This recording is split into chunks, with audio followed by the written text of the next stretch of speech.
But it's just trying to make friends there. Yeah. I'd like to call our city council meeting to order and ask everyone to join us in the Pledge of Allegiance. Pledge allegiance to the flag of the United States of America and to the republic for which it stands, one nation, under God, indivisible, with liberty and justice for all.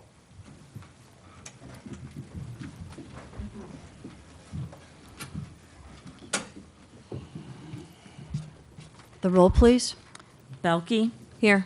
Belzak. Here. Kenny. Here. Marquez. McIver.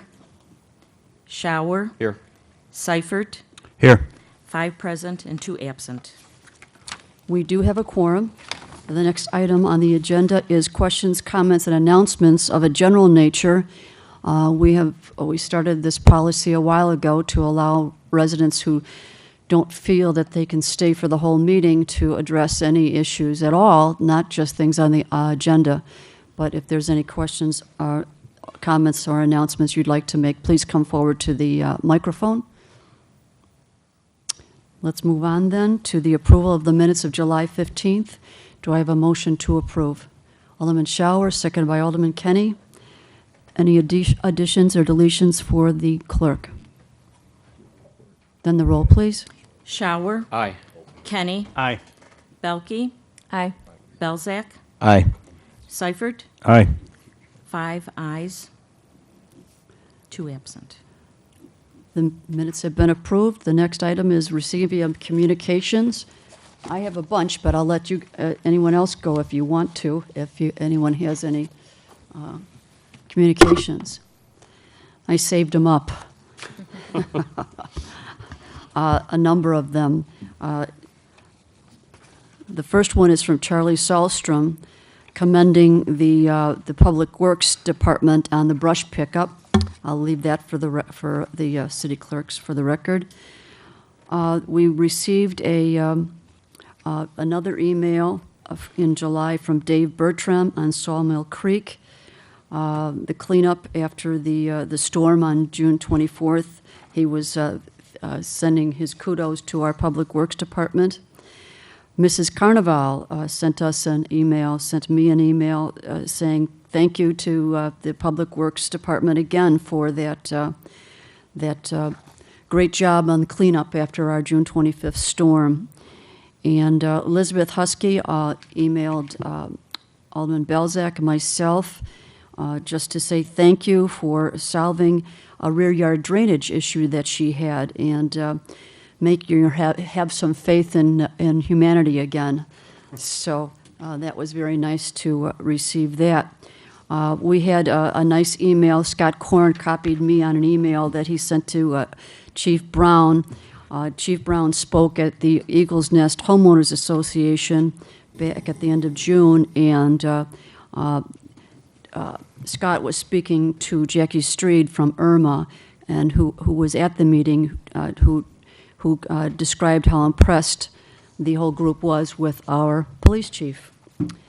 And then also Sergeant Adam Palisak, who happens to be a Darien resident, wanted to say thank you to the chief for how he is handling police enforcement strategies and his professional conduct. And he really was thankful for the plan that we put in place last year regarding the police presence at Darien Community Park and how well that has worked. And it is quite a pleasure to drive past Community Park and see so many residents and participating in the park. That is the end of my communications. Anyone else? Let's move on to the mayor's report, and I have no mayor's report this evening.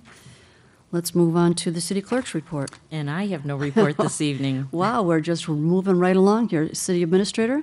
I will also have no report tonight. Very good. Okay. Let's move on to department head information and questions.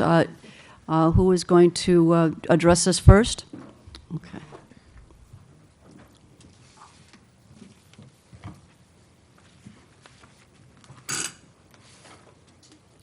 Good evening, Mayor and City Council.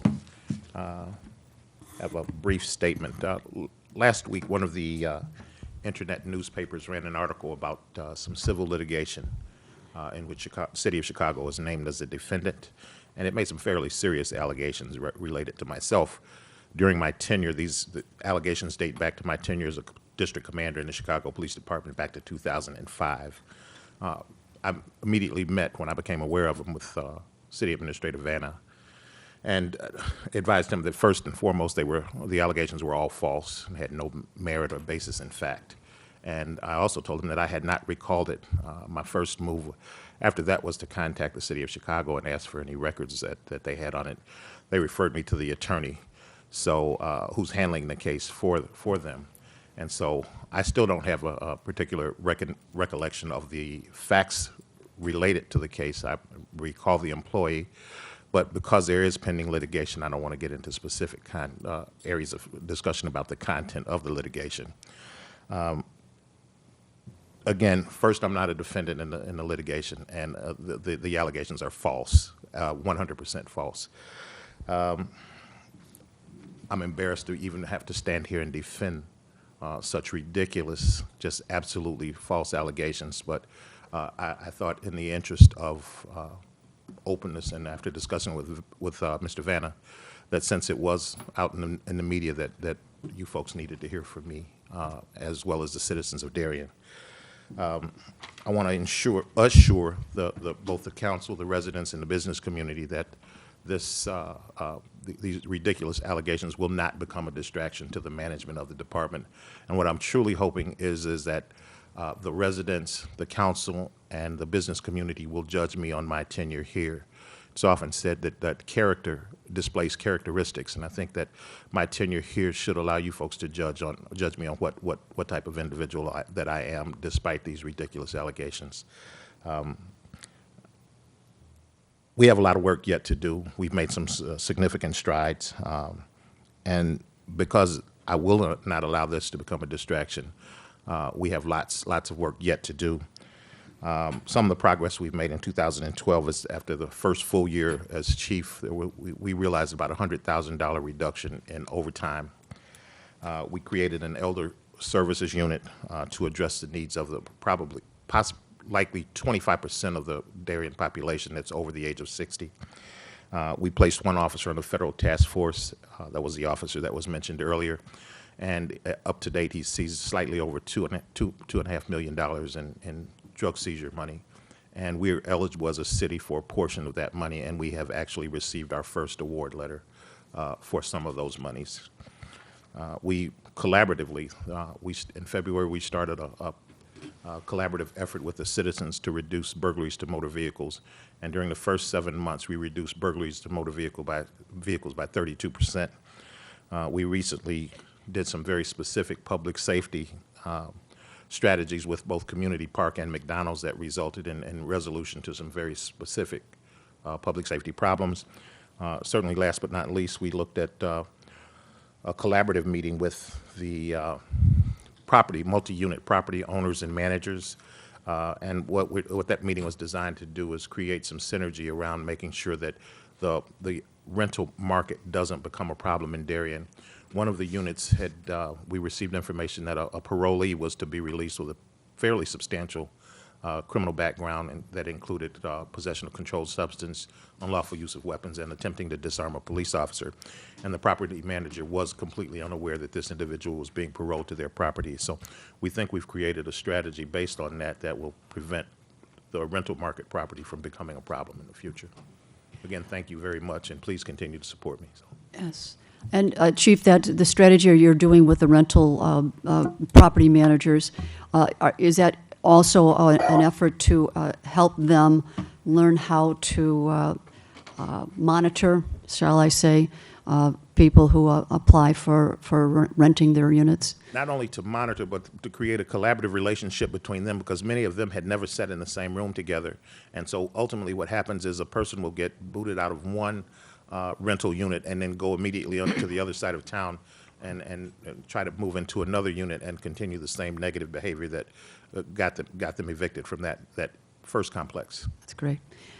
Yes. And Chief, as you know, I attended that meeting. One of the things I thought was interesting was at one of the multifamily complexes, some residents contacted us maybe a couple of months ago, and something as slight as moving a picnic table from where it should be down at the bottom of the hill certainly is something that we're asking. If residents notice things like that, to call the police department. In this particular case, they actually contacted the management company. They moved that picnic table back to where it should be. Exactly. But if you're seeing things that just aren't normal, too, we're encouraging residents to call in. When in doubt, call in and let the police department just take a look at that. And last but not least, August and September of last year were absolutely the worst months for burglary to motor vehicle, believe it or not. From the end of July until the end of December, there were 42 burglaries to motor vehicle, and 29 of them occurred in August and September. And so with that in mind, I'm going to, again, renew our request that citizens lock their vehicles, don't leave valuables present. We had a burglary to a motor vehicle at the Sportsplex this weekend where there was a Garmin GPS unit left in plain view and some other items left in plain view. So burglary to motor vehicle is an opportunistic crime. And if we can remove the opportunity, we can have a significant impact. And so what we'd like to do is wind up August and September without those 29 burglaries to motor vehicle. Very good. Any questions for the chief? Alderman Belke? Yes. Yes, back to the litigation that's Yes, out ma'am. there. It's a very unfortunate situation. I'm just wondering, because inside some of that article, that there was something you brought up in 2005, and I didn't know. It sounded like you were not aware of the litigation part, but was there anything back in 2005 that you were You aware know, of? Alderman, I'm not recalling. I know that there was a problem with the employee listed in the body of the lawsuit, but I can't recall, quite frankly, what the nature of this or the problem was. That would be something that I would recall, but at this, even right now, I'm not really clear on it. Yeah, it was a long time ago. It was a very poorly written, especially for you attorneys on the council, very poorly written complaint. Any other questions? Just, she already answered it. I don't need to re-ask the question, but I had the same train of thought as Alderman Belke, because I know that question did come up during the interview process. It did come up, are you sure? I don't remember. Yes, I had emailed Brian, and Brian forwarded the email to Chief Brown, and Okay. they responded to me. Okay. Where Chief Brown specifically said he had no knowledge of any being the target of any sexual harassment suit. You know, and the EOC complaint, I believe there's one filed in 05, one in 06. And I do agree that, you know, this takes away from the job the chief's doing, and it's really just more of an interference at this point to the city of Darien in any event, since you're not named in the lawsuit. But if you could just reiterate to everybody listening that, you know, that that during the interview process you had no knowledge of being the target of any sexual harassment suit. Absolutely not. Absolutely not. Okay. And then secondly, on the apartments, you had mentioned, you know, even calling the police for something as trivial as moving a table, a picnic table. I know in my ward, I've been approached by several residents that feel there's an issue with the occupancy of the unit, especially the Section 8 units. So would that be something they should call the police for as well? Absolutely. One of the things that we discussed at the meeting was the vacancy rates and making sure that there were regular inspections to identify, to make sure that the person who leased the unit was actually the person who was still on site, and that there were not people there who were not authorized as per the lease. All right, thank you. Yeah. Yes, sir. Okay. Good. Other questions for the chief? Thanks, Chief. Thank you.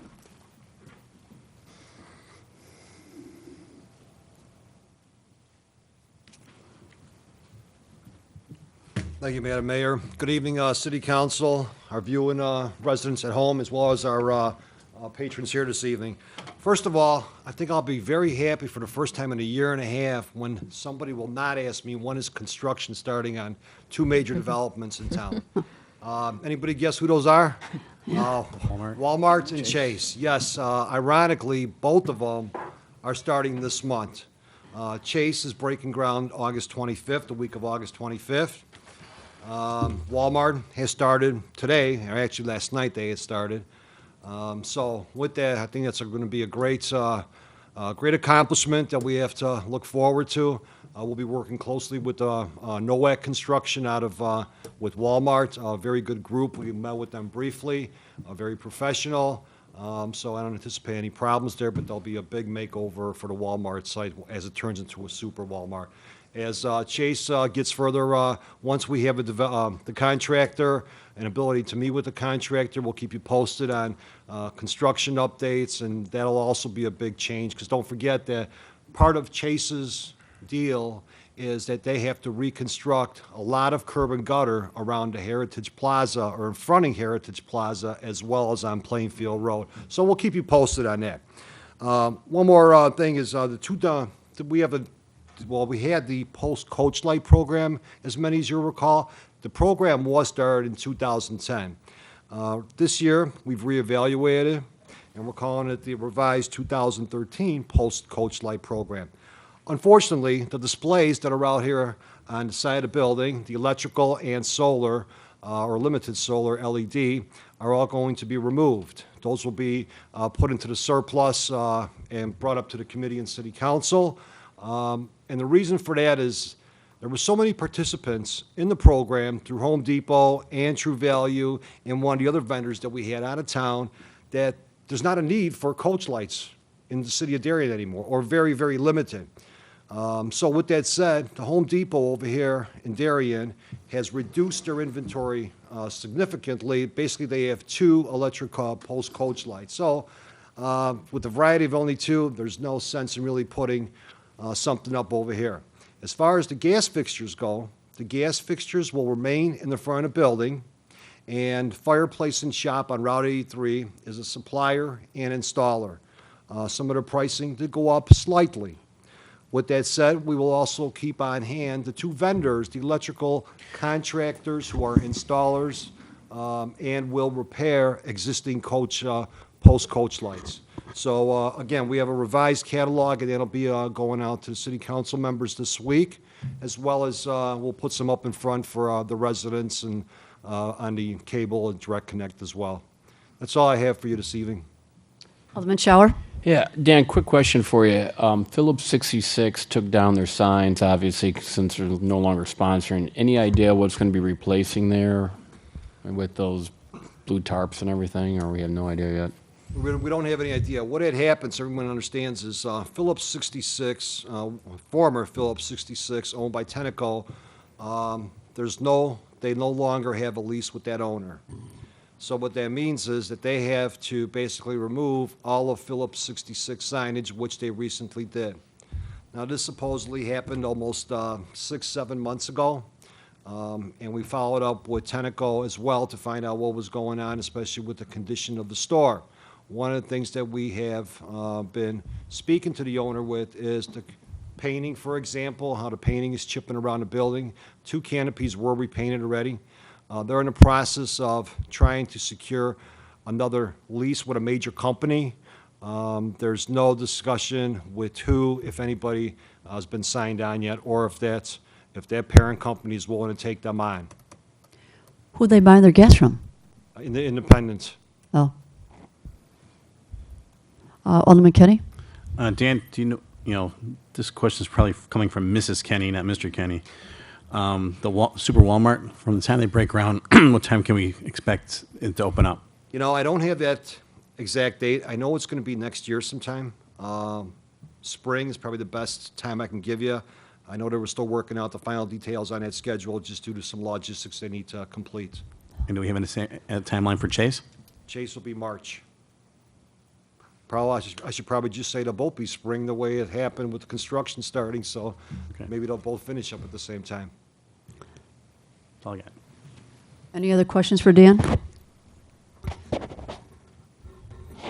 Thank you, Dan. Thank you. Let's move to the, oops, I'm sorry. Don't want to cut you off, Scott. Sure, thank you. Just very briefly, wanted to bring to the City Council's attention an item that we discussed at the Administrative Finance Committee meeting. We had signed an agreement with a wireless carrier at the May meeting to provide wireless equipment on our tower in exchange for rent. Now, we found since that time that our tower is at capacity. But it is a very desirable project for both this company and several others have expressed interest. This company has agreed to build an additional tower for the city of Darien on our Public Works site in exchange for us being able to keep that rent. And they would also deliver city water to the property and give us money to reconfigure the parking for the area. Now, it is an additional tower on the site. They do want to move very quickly, so we did want to bring that just to the attention of the city council in case anyone had any questions or issues with that as we go through the variation process and as we move forward with agreements on that. Will this tower be the same height as the current one? It'll be approximately 70 feet taller. Taller than the one that's there? Yes, and that was, as we discussed that with the company, there's more desire for spaces that are higher, and in addition, a stronger, bulkier tower would allow us to have additional projects. So, as an example, this tower, once filled, could generate over $30,000 per month for the city of Darien, over $360,000 a year at the size that it's proposed at. So they have proposed to build the tower, this tower that's going to be taller than the current one, in return for? They'll deed us the tower, and in return for them being able to have their space on that tower. So At no cost for the future? That's correct. So they would have their space on the tower for free, and they would give us the tower and also bring water to the property and bring new parking over to the Public Works facility. $400,000 tower. Yeah, I was just thinking, could we link it to, paying, once it's paid off, they have to start paying rent. Yeah, it's, Well, the lease does have a because fixed term, I believe, doesn't it, Scott? It does 25. have options, but it does have optional terms, and the tower itself, it's a very large upfront payment as opposed to paying periodically over the course of 25 years. So it is an agreement that we're still working with the company to look at, but wanted to bring it to the council's attention just as soon as possible. You're going to bring this agreement forward to us? That's correct. Okay. So it was discussed at that. Just think all those dollars you spend on your cell phones, that's what's helping build that, yes. Alderman Seifert? Would there be other space on the tower that we could then turn around and lease if they're deeding us the tower? Yes.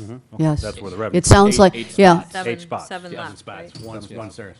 yeah. 7? Sorry. It's a lot more spots if it's that tall. Alderman They Belzak? want to So build me a new house. what is the value of that lease if they were another entity coming in? For what they're asking for free? It really depends on the contract length and how long that they wanted to use it. It could be worth even up to a little under $1 million, but that's paid out over the course of X number of years. It's also a project that we would have a lot of difficulty completing ourselves because of the way that the wireless frequencies go. We would have difficulty building it structurally correctly and also building it to the point where other wireless carriers could use it. It would also, if we didn't sign with this agreement, we would have to give back monies already paid to us in rent and capital contribution, which are already $73,000, and we would forego rents into the future.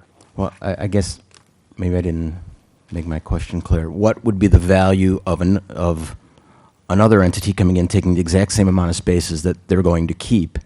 What is the value to them? Wasn't that the $4,000 figure we talked about roughly? 4,000 a month. So it's roughly worth $4,000 a month, but to them, however, they're upfronting $400,000. Correct. Plus bringing water to the site, which is another, how close is the water line to, that should be not a difficult connection. No, we're working with the county. Matter of fact, we just had a meeting with the preliminary meeting with the county today to iron out how this would work out. So it'll be a joint venture between DuPage County and the city of Darien, putting in certain things to liven up a water main that's somewhat existing in the frontage there. I know we have a water line farther south, east, farther east on the south frontage. Yes, that wouldn't be the main. We would actually be using a main that's considered a raw water line right now, and that raw water line is strictly for an emergency well purpose. So we're gonna basically be livening up that main and putting in certain modifications to have it serve potable water versus well water. Okay. So that's an additional cost that they're absorbing too. Okay. And just one I'm sorry. just one other quick point of clarification. At the meeting, we discussed that there would be up to 7 additional projects. Now, as we've seen with our old tower, every project is not exactly alike. So some places want to put on less equipment, some want to place more equipment on. So depending exactly on the size, the shape of the equipment, there could be more or less. But we've tried to get them to put up a bulkier, stronger tower with a lot of height ability to negotiate height with the vendors as well. Now, this is, are we required to have a public hearing on a tower this high? Yes, we are, and that's in process now. So we've put up the signage for today and are getting that to the newspapers. The one other item on this, and the reason why we're mentioning it tonight in very early stages, are they want to move very quickly on this. And they want to have this up actually the first week in October if the agreement is approved. I can think of one homeowners association who's going to be there at the public hearing because they were there with when we did the last tower. Now, all of the income that that would come in from up to the 7 users would all be ours. There is no caveats in this contract that the builder of that tower would have a portion of those fees. They requested several. We've turned them down, and they have not walked away at this point. So. Okay, all right. Okay, any other questions for Scott? How soon do you think you'll be bringing forward this? Both the variation, special use, and the agreement are all scheduled for the September 3rd, the day after Labor Day meeting. And they have a planned construction schedule where they want to have it up by the first meeting in October. Very good. So I would imagine some of be the these schedule. structures are already pre-built, precast, and they just Yeah, erect them. There's special steel orders and things like that take a few weeks, but other than that, they're pretty confident that they can get it up pretty quickly once they do these because this company does them all the time. Very good. Thanks, Scott. Let's move on to the treasurer's report. And Treasurer Corn, you want to go over the warrant? Thank you, Madam Mayor. Yes, this evening I'm requesting council's approval of warrant number 131406 in the amount of $883,908.21 from the listed funds, as well as payroll for the 2 pay periods, July 11th and July 25th, a total amount of $575,354.43 for a total to be approved of $1,459,262.64. Do I have a motion to approve? Alderman Kenny, seconded by Alderman Seifert. Any questions for the treasurer? The roll, please. Kenny? Aye. Seifert? Aye. Shower? Aye. Belkey? Aye. Belzak? Aye. 5 ayes, 2 absent.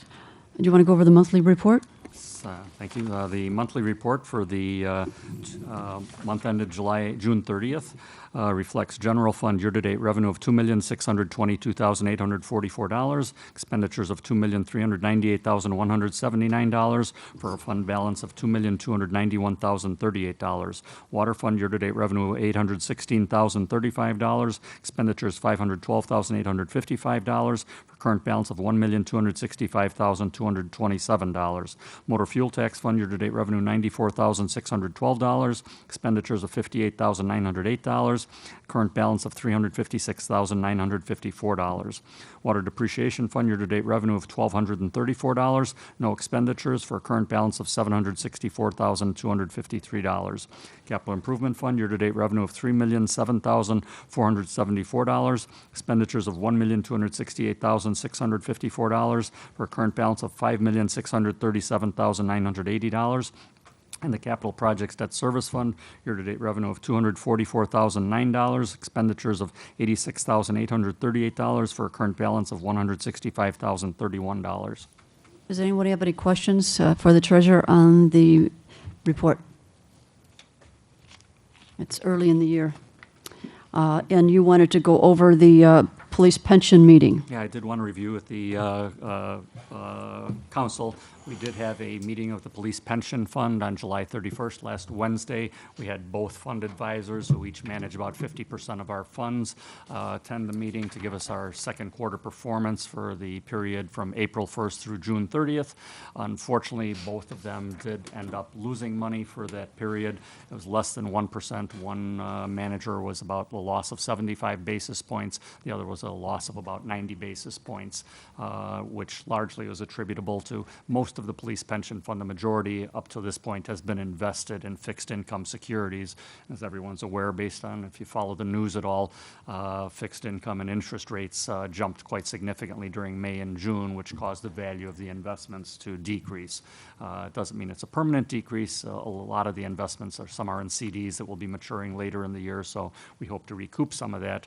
But in a rising interest rate environment, typically you are going to have decreases in the value of your fixed income securities. With that being said, the board itself did make a recommendation to allow the investment managers, which they were looking for, the flexibility to invest up to 50% of the police pension fund in equities.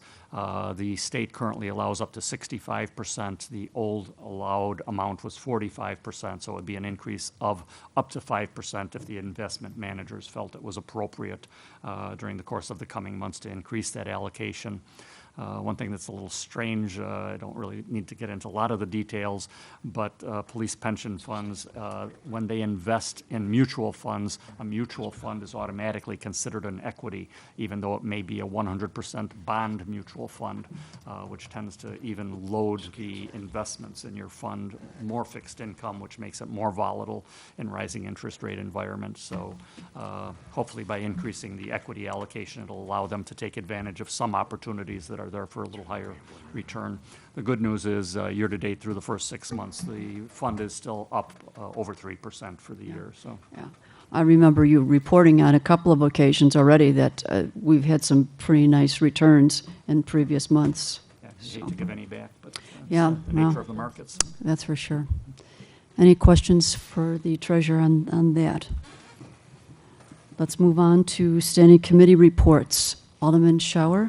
Yes, our next admin finance meeting will be Tuesday, September 3rd, upstairs at 6 p.m. Okay, that's September 3rd. Okay, 6 p.m. And any other chair? Dan? Yes. Madam Mayor, in absence of Alderman Marquez, our next Municipal Services Committee is scheduled for August 26th, 6:30 p.m. in the council chambers here. Okay, I'm missing one other committee.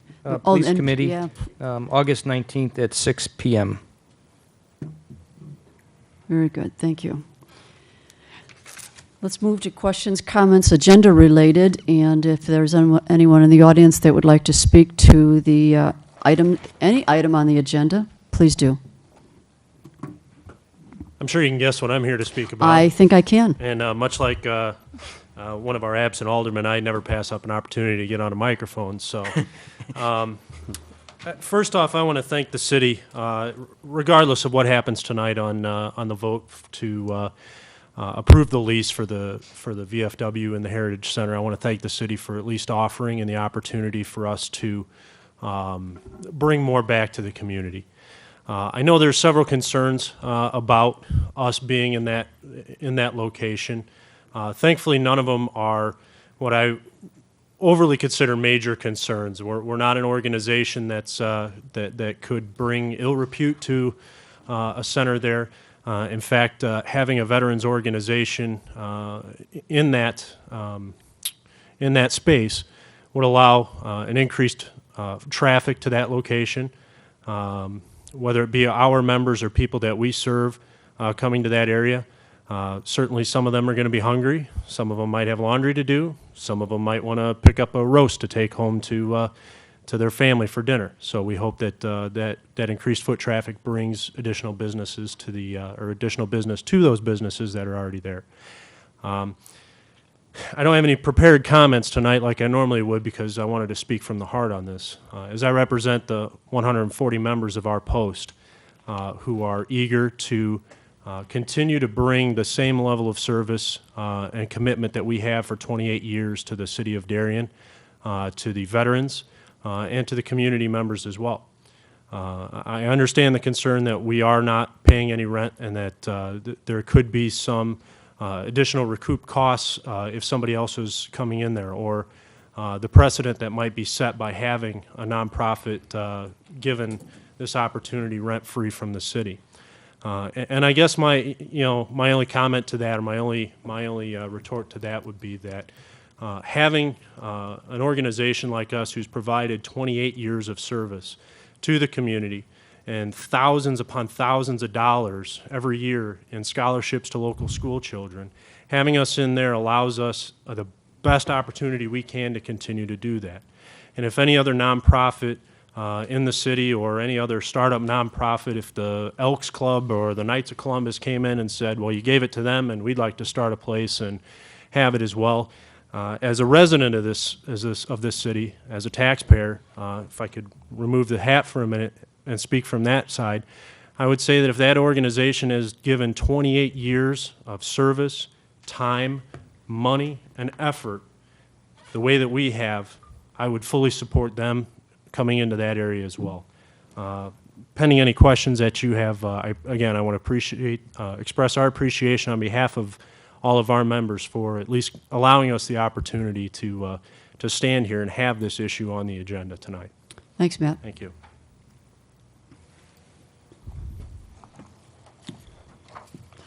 Would anyone else in the audience like to address any of the other items on the agenda this evening? Then let's move on to old business. There being no old business, we'll move right to the consent agenda, and there's items A through G on the consent agenda this evening. The first is a motion to approve a resolution accepting a proposal from Backflow Solutions, Inc. to establish and maintain a potable water backflow device program from 2013 through 2018 at a pass-through cost of $12.95 per backflow device. Item B is a motion to approve a resolution authorizing the mayor to execute a contract with Freehill Asphalt in an amount not to exceed $101,250 for the 2013 crack fill program. Item C is a motion to approve a resolution authorizing the mayor to execute a contract with Pavement Systems, Inc. in the amount of $5,865.40 for the crack filling, seal coating, and paint striping for the City of Darien Municipal Complex right here at 1702, 1710 Plainfield Road. Next item is a motion to approve a resolution authorizing staff to proceed with the 79th Street and Farmingdale Drive drainage project in an amount not to exceed $106,525. The next item is a motion to approve a resolution accepting a proposal from Norwalk Tank Company for 112-inch by 75-inch arch culvert metal pipes and metal bands in an amount not to exceed $14,896.72. The next item is a motion to approve a resolution accepting a proposal from Vulcan Materials for riprap number 5 stone in an amount not to exceed $8,460. And the last item is a motion to approve a resolution accepting a proposal from H&R Construction for the removal and replacement of the pipe and installation of riprap number 5 stone in an amount not to exceed $20,700. Do I have a motion to approve these items? Alderman Belzak, seconded by Alderman Belke. No discussion. The roll, please. Belzak. Aye. Belke. Aye. Kenny. Aye. Shower. Aye. Seifert. Aye. 5 ayes and 2 absent. All items have been approved. Let's move to new business, and for the viewing audience and the audience here, item A has been removed from the agenda, which makes item B the first item. It's a motion to approve a resolution authorizing the city administrator to enter into an agreement to provide space in the Heritage Center at no cost to the Darien Memorial Post 2838 Veterans of Foreign Wars of the United States. Do I have a motion to approve? Alderman Seifert, seconded by Alderman Shower. Discussion. Alderman Belke? Okay, we talked about this in the work session as well, and one of the things that comes to my mind when we were talking about this is, they are going to be paying their share of all their utilities and expenses. Any CAM that comes out of it, they would pay their own. So it's not going to cost the city anything. Is that correct? There's no CAM. No CAM. If there ever was anything that we had to pass through. for Well, the as an center. example, if we have the parking lot restriped, right now that unit is vacant, so nobody would pay. Under this lease, we would also not have them pay. Oh, they So would. that's not really an additional cost, but we're not getting reimbursed as we would from a tenant currently under the lease. Okay, well, the month to the month is great. I would just say that if something happens where we decide to not redevelop it in the sense of tearing it down and building new, but in the sense of just doing the facade and doing the upgrades and things, then I would want the opportunity to either renegotiate the lease, with, if it's going to be a longer term thing. See, I'm thinking this is more shorter term. I'm not saying it'll be a month and we're going to, it's going to be done. But if it turns into more of a longer term situation, I would want to renegotiate that, of course. Any others? Matt's looking, I don't know if he has a response or not, he was just looking. And I would, and on behalf of the Post, I would say we would certainly entertain that, and understanding that the terms of this lease are until August, I believe, of next year. So if any time in between there, we would certainly at least entertain the idea to renegotiate, understanding that the circumstances have changed, but we would entertain that idea. Because there's a 30-day termination, right, in the lease? So really, you just terminate the lease and renegotiate. Okay. Thank you. Any other questions, comments? The roll, please. Seifert. Aye. Shower. Aye. Kenny. Aye. Belzak. Aye. Belkey. Aye. 5 ayes and 2 absent. A motion has been approved. Item B is consideration of a motion to approve an ordinance amending Section 3-3-7-4 of our Darien City Code, which will be extending the hours of alcohol service for, what class license is that? Class D, right? Class D. Class D. Do I have a motion to approve? Alderman Belzak, seconded by Alderman Shower. Any discussion? Madam Mayor, Yeah. during admin finance, this passed 3-0, so just let Okay. you know. Then I think I'll move right on to the roll, please. Belzak. Aye. Shower. Aye. Seifert. Aye. Kenny. Aye. Belkey. Aye. 5 ayes and 2 absent. Motion has been approved. The ordinance change has been approved. The next item is a motion to approve an ordinance amending Section 3-3-7-11 of the Darien City Code, increasing the number of liquor licenses from 3 to 4, and this is license K. Now, I was a little confused by the wording in the ordinance that you, let's see what item, okay, that's. You start out in the ordinance section, the first paragraph says, Class D license is hereby approved, amended to provide. Is that ordinance incorrectly written? Yes, it looks like that was It should, yeah, typo. I think it just adopted the language from the previous motion we just had, and did not identify K throughout the whole ordinance. Correct. So in that situation, if someone wants to make a motion amending that portion of the ordinance, How are we going to handle that? We can consider it a typo also, and we'll go ahead and just correct it.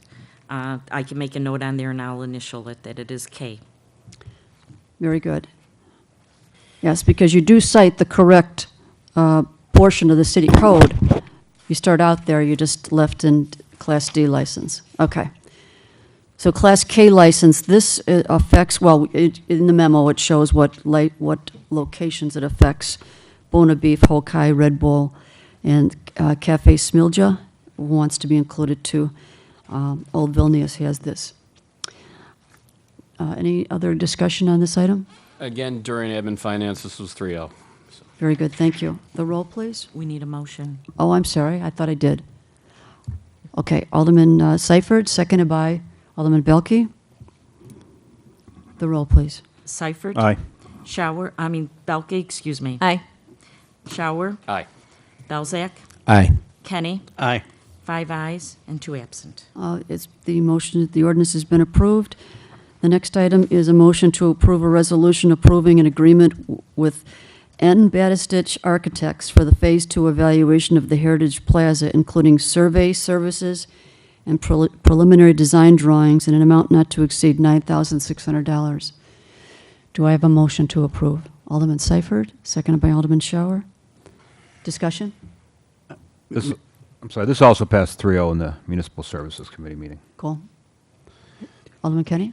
Then I guess my question was, the last meeting, they had talked about the building, was in a very, very bad state. So what more are we doing with, what more do we need to evaluate, I guess is my question here, spending $9,600? It's a cost compare, no matter what, we're going to need a set of conceptual drawings so we can make sure the building that we're looking at is all that everyone's in agreement with. The second part of it is that, yes, on a remodel, we want to make sure that there's no opportunities for us to remodel and that the right decision is being made to put up a new building. The scope of that first agreement was really to assess if it even could be rehabbed, and I think that first report was helpful in identifying things, but we didn't pay for the services to really give the council actual cost estimates. His opinion was based on, it was more of a professional opinion, but he did not have what Dan and I thought was the actual detail that the council could make a decision. Because, there is a chance that a remodeling job maybe won't be the same percentage he's talked about, so I think it's, for that reason, the council, it's helpful for the council ultimately to make that decision. Okay, thank you. I'll add to that. We had some pretty lengthy discussions on this, and what I liked about it is I felt that this extra survey would serve as a second opinion to the first one, for one, because the first one was very dire, and so I thought that's good. Let's get a second opinion. It's already built in. The second thing is this will give us an opportunity to really know what it's worth, because nobody can really, an appraisal we decided didn't make sense. So this kind of gives us an idea to be more educated on if any offers come through or, just other options to do something with it. Thank you. The roll, please. Seifert? Aye. Shower? Aye. Kenny? Aye. Belzak? Aye. Belkey? Aye. 5 ayes, 2 absent. The motion has been approved. Let's move on to questions, comments, and announcements of a general nature from any of the aldermen first. Let's open up the floor to anyone in the audience who would like to address the council. Then I would like to ask for a motion to adjourn. Alderman Kenny, seconded by Alderman Shower. All in favor? Aye. Aye. Very good. Hey, Sylvia's not here. I'm on the police committee. I had to take over for her, right? Pro temp. Oh, it's classic.